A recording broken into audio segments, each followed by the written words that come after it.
întrebat pe Costi ce înseamnă Carola, pentru că eu am cântat chestia asta și, bă, ce înseamnă Carola? Și a zis că într-un limbaj jargonic, Carola ar însemna femeie șmecheră.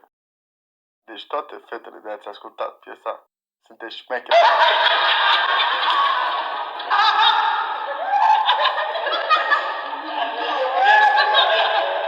Femeile de...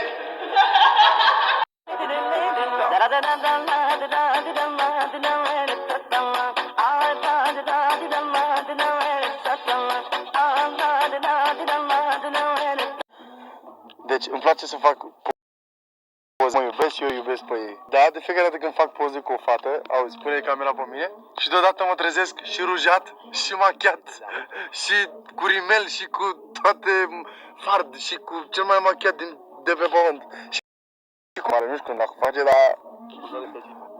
Îmi bagă, mă face, mă operează, mă baghează cu camera, nu știu cum ne-ai. Bună dimineața! Aici este camera mea cu cheie unde m-am mutat și unde stau. Vedeți peretele ăsta?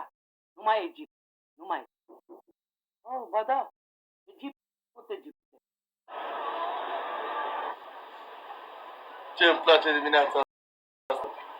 Vă dați seama că l-am pe Neamarin și pe Jador în spate? Nu, doamne! Hai să țipule, hai Rubi! Hai să țipule, hai Rubi! Ia uitați-l pe Jador și a scos bițica la plimbare. Hai Rubi, hai! Cea mai drăguță, văcuță E și slabă ca tine. și dulce. Când eram mic, mă căcam pe mine, auzi?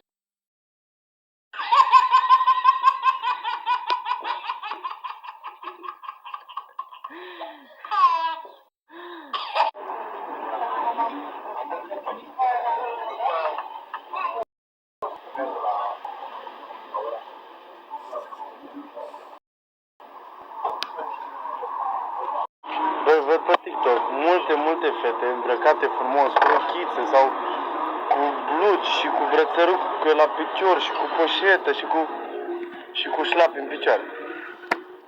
Bă, nu!